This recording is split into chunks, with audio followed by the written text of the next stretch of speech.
دو ہفتے قبل تہران کے گرینڈ بازار سے شروع ہونے والے احتجاج نے ایران بھر کو اپنی لپیٹ میں لیا ہوا ہے، جبکہ پرتشدد مظاہروں کے نتیجے میں اب تک 15 سیکیورٹی اہلکاروں سمیت 65 ایرانی اپنی جان سے ہاتھ دھو بیٹھے ہیں۔ ایرانی میڈیا کے مطابق سیکیورٹی فورسز نے تہران کے مضافات سے 100 مسلح شرپسندوں کو گرفتار کیا، جبکہ مہنگائی کے خلاف 15 روز سے جاری ہنگاموں میں قانون نافذ کرنے والے اداروں نے 2500 افراد کو گرفتار کیا۔ ایرانی خبرساں ایجنسی تسنیم نے دعویٰ کیا ہے کہ حکام نے دہشت گرد تنظیموں سے تعلق رکھنے والے تقریباً 200 افراد کو حراست میں لیا ہے اور ان کے پاس اسلحہ، دستی بم اور پیٹرول بم سمیت دیگر اسلحہ بھی تھا۔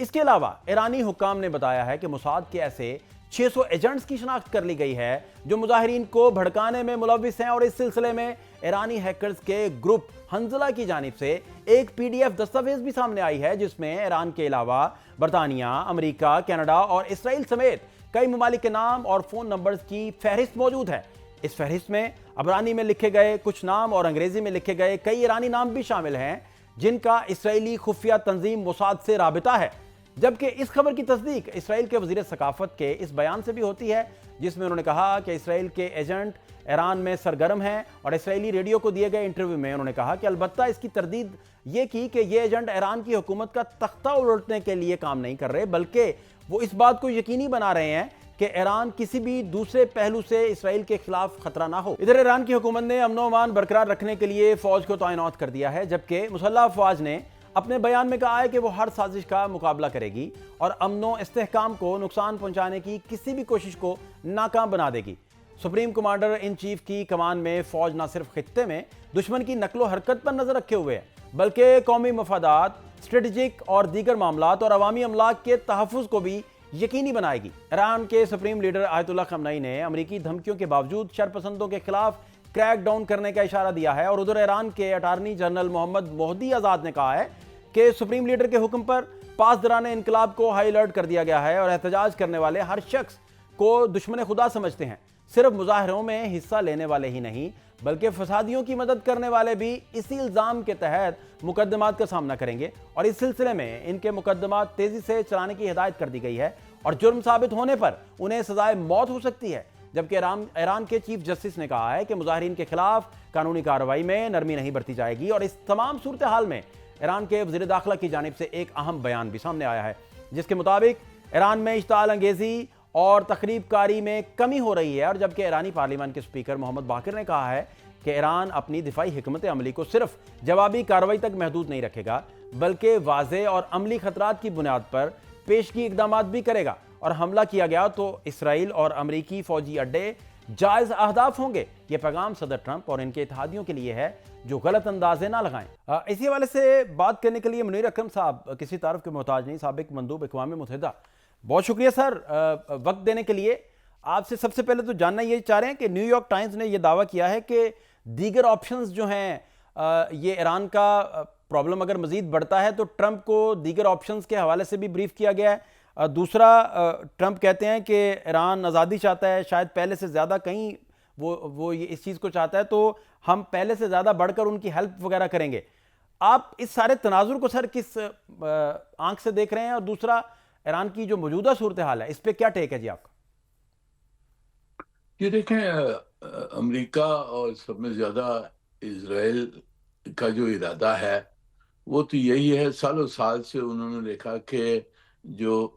یہاں ایران کی حکومت میں تبدیلی کس طرح سے لے آئیں، اور ریجیم چینج کرنے کا ان کا ارادہ بہت عرصے سے ہے۔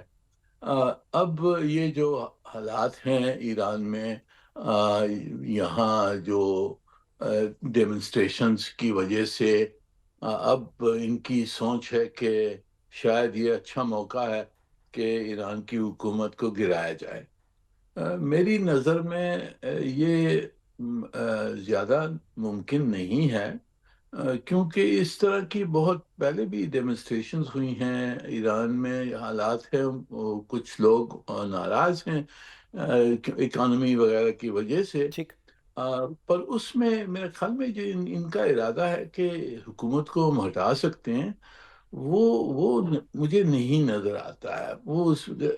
کوئی سیبوٹاج کروا رہے ہیں، کچھ ایجنٹس وہاں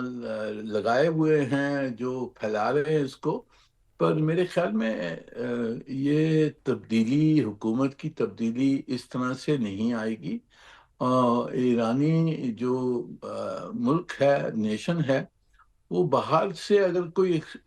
انٹرونشن ہوتا ہے تو وہ بالکل یونائٹڈ ہو جائیں گے۔ تو کاؤنٹر پروڈکٹیو ہوگا اگر کوئی حملہ کیا یا انٹرونشن کرنے کی کوشش کی۔ ان اینی کیس حملہ کر کے کیا کریں گے؟ یعنی کہ کوئی فوج تو نہیں ڈال سکتے ہیں وہاں جس طرح سے دوسرے ملکوں میں ڈال سکتے ہیں۔ یہاں وہ فوج تو نہیں بٹھا سکتے ہیں تبدیلی لے آنے کے لیے۔ تو میرے خیال میں ممکن نہیں ہے اس وقت حکومت کو ہٹانے کی۔ اچھا، دوسرا منیر اکرم صاحب، آپ کچھ دن سے جو دیکھ رہے ہیں انٹرنیشنل سینیریو جو بنا ہے، جو ٹرمپ کا لب و لہجہ ہے یا جو امریکہ کی کارروائیاں ہیں، وینزویلا سے آپ لے لیجئے یا اس سے تھوڑا عرصہ پہلے جو ایران کے ساتھ صورتحال تھی، ٹاپ جنرلز ان کے جیسے اسرائیل نے جو ہے انہیں ہٹ کیا، تو کس حد تک یہ بات بڑھ سکتی ہے؟ اور پھر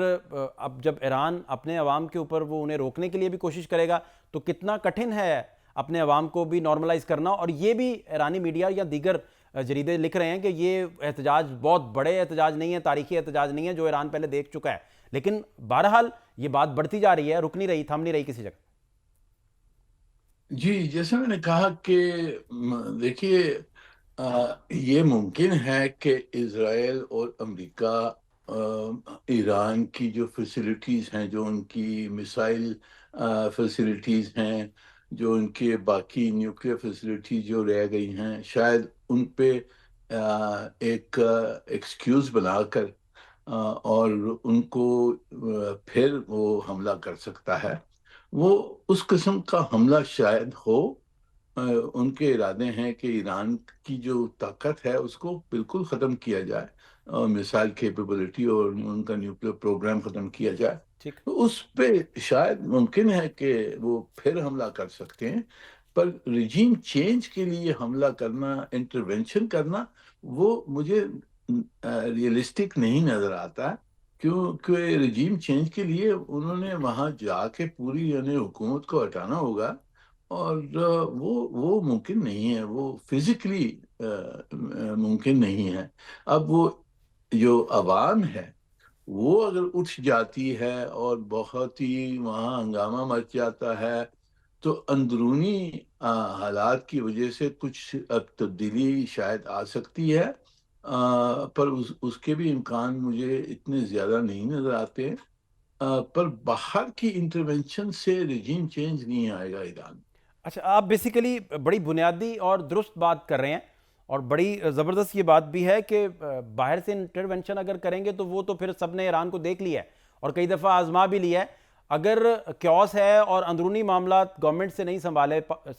سنبھالے جا رہے اور عوام ان کے ہاتھ سے نکل رہے ہیں یا وہ تشدد کی طرف جاتے ہیں بالفرض، تو وہاں سے بات بگڑتی ہے، تو وہ کیوس کی صورتحال ایک علیحدہ ہے، تو مکس اپ نہ کیا جائے، یہ دونوں علیحدہ علیحدہ چیپٹرز ہیں، علیحدہ علیحدہ سے ڈیل کرنا چاہیے، بیسیکلی جو آپ فرما رہے ہیں۔ جی جی، صحیح ہے، بالکل صحیح۔ تو پھر وہاں کی گورنمنٹ کے لیے اس مدے پر قابو پانا آپ کو کتنا آسان نظر آ رہا ہے؟ سینکشنڈ ایران ہے، وہاں معیشت کی یہ صورتحال ہوئی کہ لاکھوں روپیہ بڑھ گیا آپ کا، جو ہے $1 کا ریٹ 21 لاکھ تک چلا گیا، پھر وہ 14 لاکھ پہ آیا، اور پہلے وہ 3 لاکھ پہ ہوتا تھا۔ اس قدر وہاں چھلانگیں لگی، جو معیشت کی گراوٹ تھی اس کو اگر دیکھیں تو ان کے جو ڈی ویلیو ہونے کا جو سلسلہ تھا، تو پھر جی وہاں جی کیسے وہ سنبھالیں گے اسے؟ ان کے لیے کتنا کٹھن ہے، کتنا مشکل ہے؟ جی، دیکھیں، مشکل ہے اس وقت، کیونکہ ان کے حالات کافی بگڑ گئی ہیں، اکانومی بہت کمزور ہو گئی ہے، لوگوں کی معیشت نہیں پوری ہو رہی ہے۔ تو یہ اس سے کچھ نہ کچھ تو کرنا ہوگا۔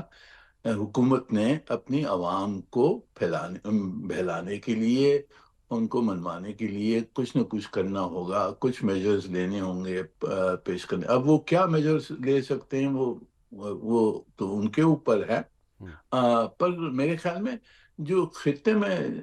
جو ان کے پڑوسی ہیں، جیسے پاکستان ہے، دوسرے ملک ہیں، سعودی عرب ہے، ہم سب کے حق میں یہ ہے کہ یہاں امن آئے اور ایران میں امن رہے، کیونکہ اگر ایران میں اگر یہ موومنٹ کیوس پھیلتا ہے تو پھر ان کی جو ایریاز ہیں، بلوچستان ہے، ازہری ایریاز ہیں، وہاں عرب ایریاز ہیں، وہاں سے پھر اگر کوئی سیسیشنسٹ موومنٹس چل جاتی ہیں، وہ کس کے حق میں نہیں ہے؟ میرے خیال میں پاکستان کو تو بہت اس سے خوف ہے کہ جی اگر وہاں کیوس ہوتا ہے تو ہمارے اوپر بھی اس کا اثر آ سکتا ہے۔ تو ہم نے تو سب کچھ کوشش کرنی چاہیے کہ وہاں امن آ جائے اور کس نہ کس طریقے سے وہاں سچویشن کنٹرول ہو جائے۔